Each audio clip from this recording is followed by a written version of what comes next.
In this video, I'm going to demonstrate the use of a function.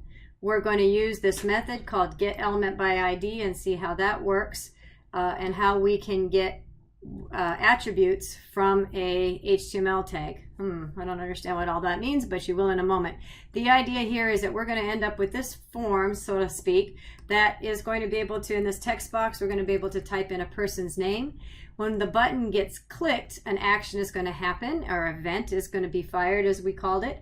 Event is going to happen, and it's going to run a function that's then just going to add or change dynamically without refreshing the page or reloading the page. It's just going to update the greeting that we have set up here as a paragraph. So let's dig in and see that happen. All right, so the first thing I need to do is just set up the HTML behind this. And this hello is simply a paragraph tag. So we're going to make a paragraph tag, and it simply says hello. And then let's see, we need to have a input box here. So we're going to have an input type equals input.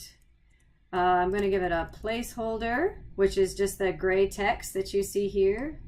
So just some gray text with some general idea of what should go in here. Placeholder equals your name. And we also need the button. I'm just going to create a button. And then we'll say click button. All right, so visually, except for the exception, or the name part, we should pretty much have the same thing. Let's see, if I refresh that, we have hello, your name, and just a basic setup. So click button doesn't do anything because we haven't assigned anything to that event happening. So that's what we're going to do. All right, so the first thing that we want to do is, or I'm going to do, is I'm going to give this p tag an ID. And I'm going to call it ID equals greeting. And the idea here is, remember that an ID with a value is unique. So I have nothing else on this page is going to have an ID of greeting. I am going to give input also an ID so I can get to it individually as well. And you'll see this all come into play in a minute. But the idea here is that it doesn't matter what these elements are, it's unique. It has an ID of username, and no other element on this page will share this username. It's a unique ID. And also here, there's only one element that will ever have an ID of greeting. In other words, I can't give this one greeting as well. So I want to address with JavaScript each of these elements uniquely. I want to get a hold of them uniquely, which is the purpose of this getElementById. So now I have a way to get a hook or a handle on this paragraph because of this ID and on this input, and that's what we're going to be doing here. Okay, so the idea then is, really nothing's happened yet. The idea is that we want to create a situation where if we click on this button, an event is going to happen, meaning the window is listening for this click and it needs to know to do something. So what we'll do is on this button then, I'm going to say, remember, all of the events start off with on when you're putting it inside of a element. In other words, OnClick is a click event. We could do OnFocus for a focus event. But for now, realize that a click event is called OnClick. And we're going to say OnClick equals, and inside of the quotes, I'm going to put the name of a method or a function that I want to run when the user clicks on this button. I haven't written the function yet, but I will, and I will give it the name of display greeting. Let's do that. And I have to put the parentheses to indicate to run that function. So on click, the browser is going to be sitting there waiting for an event to happen. If this button is clicked and there is an on click attribute assigned to it, then it'll do whatever is inside these quotes. In this case, it says, go run a function called display greeting, which we haven't written yet. So then at this point, nothing's going to happen because there's no function written. And so let's write that function. So I'm going to put the function here in the head, and I'm going to put it in a script tag to indicate that this is JavaScript. Remember, I don't have to put a type in here. I just have to say script, and the default is JavaScript. There's other languages that used to be like VB script and so forth, but the default is JavaScript. and we're going to write a function. So I'm going to write the word function. You need that in order to write a function. And all I need now is the name. Unlike other languages, you don't have to put a return type or anything else. All you need to do is the word function, the name that you're going to give the function, and I said I was going to call it display greetings, so I'm just going to copy that to make my life easy. I'm not going to receive any parameters, and I'm not going to set any parameters, receive any arguments, which you can do. I'm sure you remember how to do that from your 120 class. All I'm doing is I'm running this function. And for the moment, just to test, I'm going to say print out an alert box. So I just want to test to make sure this works before I write code in here. It's always good to sort of do things in bite-sized pieces to make it work first before you move on. And so all I want to do now is if I click on this button, I want to verify that this function runs and an alert box is put up, and then I'll add to it. So make sure I save it, refresh this screen.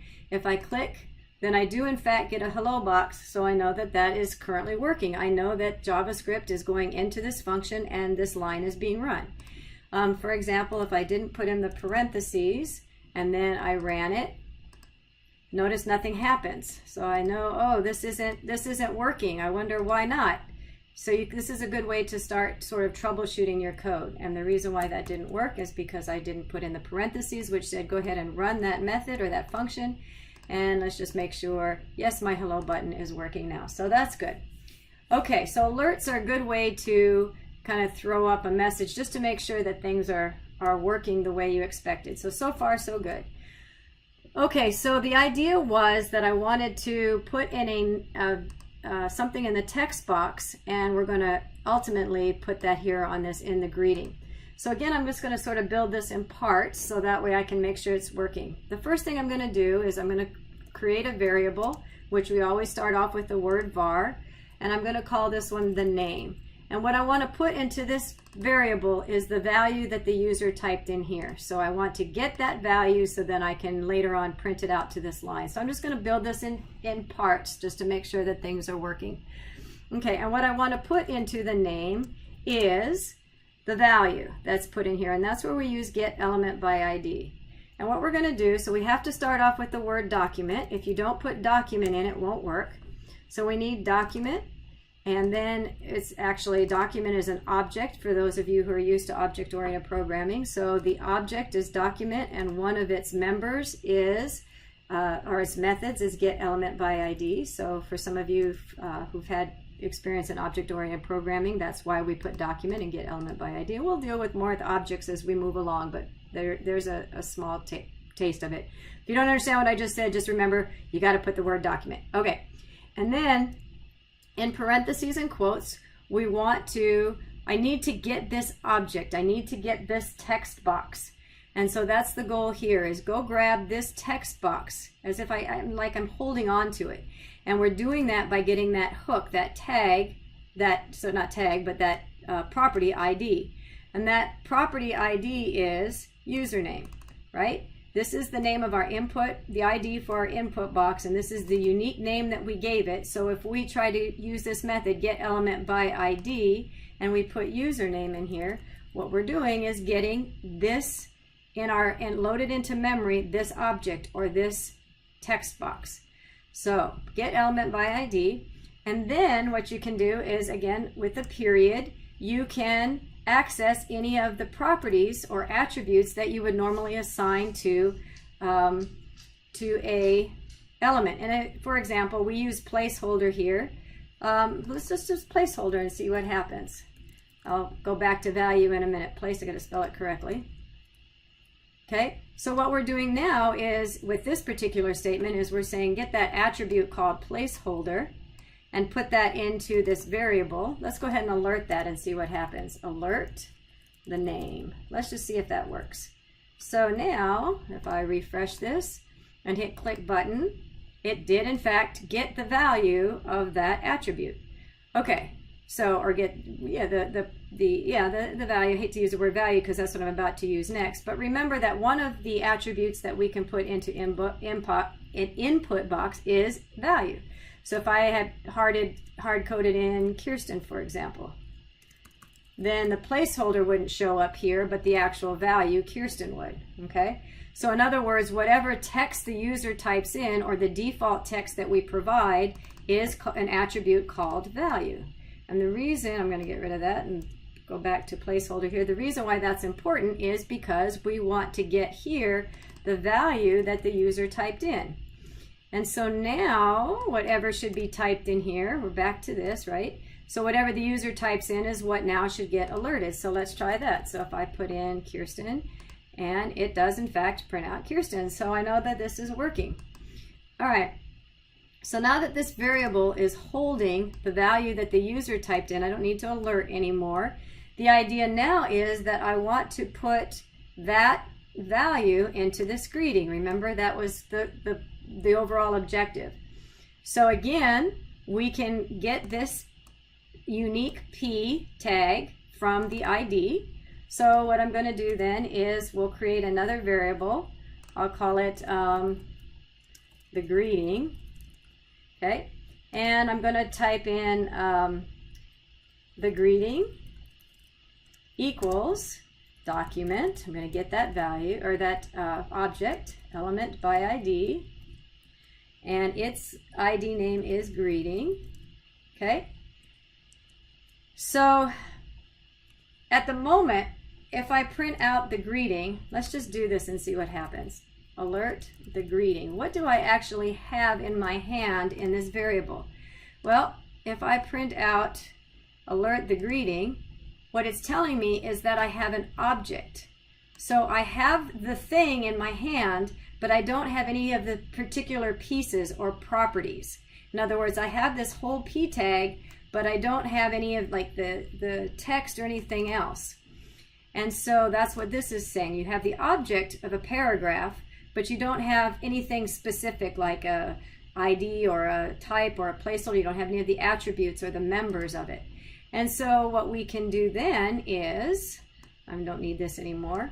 I'm going to take that object, therefore, that I have, the greeting, and I'm going to use this thing called inner HTML.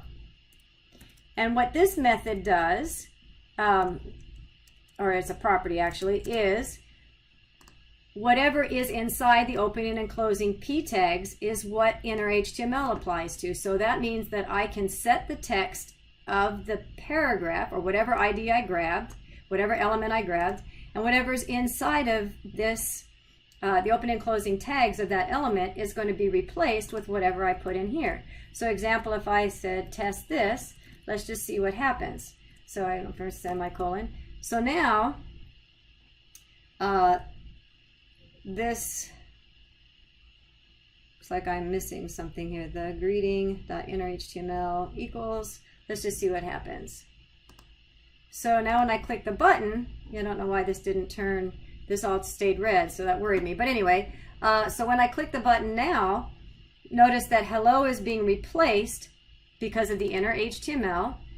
The greeting now has this entire element, and the property that we're going to get at is this inner HTML, which is all the text inside of the P tags. It's overwriting whatever's in there. It doesn't say add on to whatever's there. It just replaces it with the new text, which is why when we clicked on the button, we get test this instead of hello.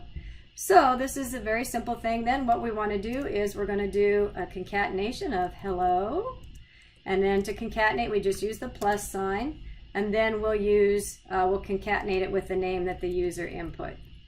There we go. So now we should be actually replacing whatever is in here. We're kind of overwriting the word hello, but we saw why we had to.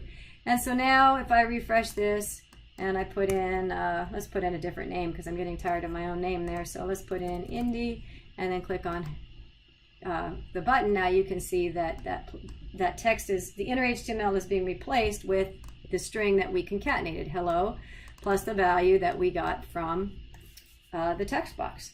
So this is a good introduction to, first we saw how we created a function, and then we saw how we can use get element by ID to get a unique element.